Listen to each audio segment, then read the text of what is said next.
الحمد لله رب العالمين والصلاة والسلام على سيد المرسلين وعلى آله وصحابته أجمعين أما بعد. اللہ کا نام لے کر اس کی حمد و ثنا کرتے ہوئے اس کی بارگاہ قدس میں سجدہ شکر بجا لاتے ہوئے اور سرکار دو عالم فخر بنی آدم رحمت عالم احمد مجتبی محمد مصطفیٰ صلی اللہ علیہ وسلم کے دربار عالی میں ہدیہ درود و سلام پیش کرتے ہوئے میں اپنی اس مختصر سی گفتگو کا آغاز کرتا ہوں. فقیہ العصر حضرت قاضی صاحب دامت برکاتہم، حضرات علماء، حضرات ائمہ و خطبہ، عمائدین ملت، قائدین قوم، مدیران اخبارات و رسائل،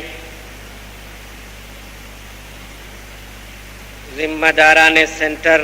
آف آبجیکٹیو اسٹڈیز، بزرگان محترم، نوجوانان مکرم،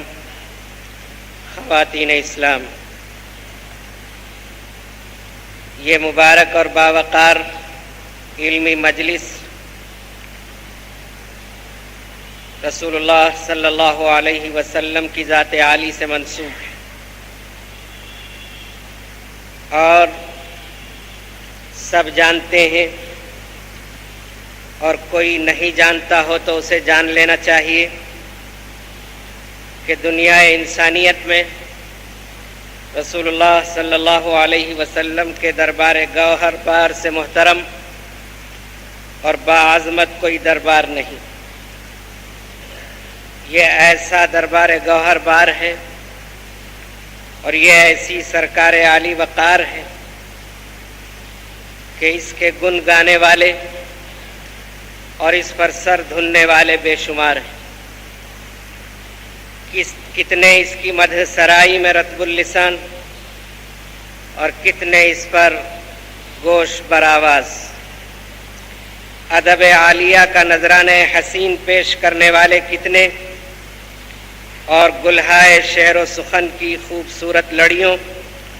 اور خوشبودار مالاؤں کے ساتھ حاضری دینے والے کتنے.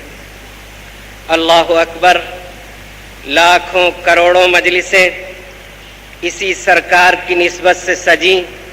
سجتی رہتی ہیں اور سجتی رہیں گی کہ یہ قطار نور لامتناہی ہے. ہزارہا کتب خانے اسی دربار سے متعلق آباد ہو گئے اور اس سلسلۃ الذہب کی سنہری کڑیوں میں روز بروز اضافہ ہوتا چلا جا رہا ہے. مختصر یہ کہ جسے بولنا آیا اس نے اپنی سعادت اس میں سمجھی کہ وہ آپ کی شان میں بولے، اور جسے لکھنا آیا اسے اپنی خوش بختی اس میں نظر آئی کہ وہ آپ کے اوصاف و کمالات پر لکھے. خطیب ہوں کہ ادیب، نثر نگار ہوں کہ شاعر، سب اپنی صلاحیتیں آقا دو عالم، تاجدار مدینہ، سید المرسلین، خاتم النبیین، شفیع المذنبین، رحمت للعالمین صلی اللہ علیہ وسلم کے ذکر پاک میں صرف کرنے کو حاصل زندگی سمجھتے رہے. کیا نام نامی اور اس میں گرامی ہے آپ کا کہ بولیے تو زبان حلاوت و شیرینی محسوس کرے، سنیے تو سماعت میں رس گھلے، دیکھیے تو نگاہوں میں بصیرت آئے، لکھیے تو قرطاس و قلم لو دینے لگیں، اور غور کیجیے اور سوچیے تو دل و دماغ اور روح و قلب سرور و نشاط کی بے مثال اور لازوال کیفیات سے سرشار و مخمور ہو جائیں. واقعہ یہ ہے کہ زبانیں پاک ہوتی ہیں اسی طاہر و مطہر کا نام لے کر، قلم دلکشی و دل ربائی پاتا ہے اسی جمال جہاں آرا کی نقاشی کر کے، شعر و سخن کی معراج اسی صاحب معراج کے بیان رفعت مشان میں ہے۔ اس لیے ہر کسی کی دلی تمنا یہ ہوتی ہے کہ وہ بھی ان نصیبہ وروں کی صف میں شامل ہو جائے جنہیں اس دربار عالی وقار میں ہدیہ عقیدت و محبت پیش کرنے کا زرین موقع قدرت نے عطا فرمایا۔ بزرگان محترم، ممکن ہے یہ سوچا جائے کہ میں شاید عشق و محبت کی وادیوں میں نکل گیا۔ آج کی دنیا تو علم و خرد، فکر و نظر اور فہم و فراست کی دنیا ہے، لیکن یہ امر واقعہ ہے کہ رسول اللہ صلی اللہ علیہ وسلم کی ذات عالی سے الفت و محبت عین تقاضائے عقل و خرد ہے، اور رسول اللہ صلی اللہ علیہ وسلم کی ذات گرامی سے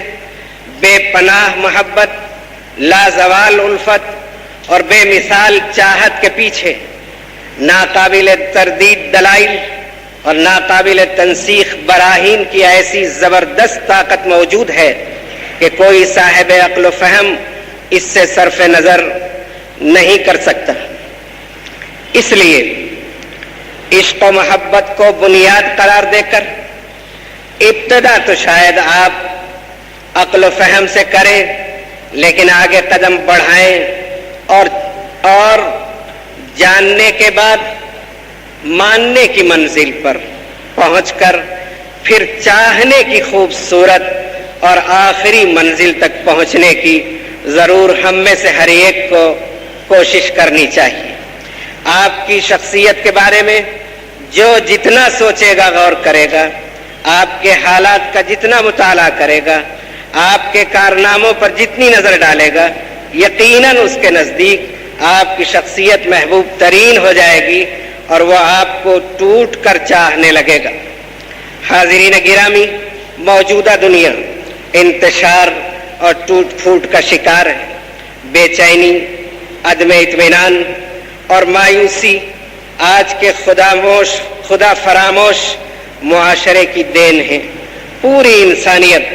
تباہی کے ہولناک غار کی طرف بڑھتی چلی جا رہی ہے۔ ایسے ماحول میں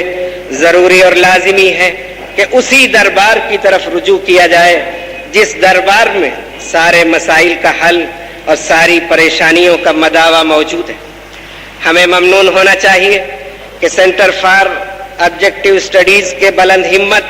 اور عالی حوصلہ نوجوانوں کا ممنون ہونا چاہیے کہ انہوں نے اس شدید ضرورت کا احساس کیا اور حالات حاضرہ کو سامنے رکھتے ہوئے ایسے مفید اور خوبصورت سلسلے کا آغاز کیا جو انشاءاللہ تاریخ کے صفحات میں سنہرے حروف سے لکھا جائے گا۔ ہمیں خوش ہونا چاہیے کہ خطبات بنگلور کی اس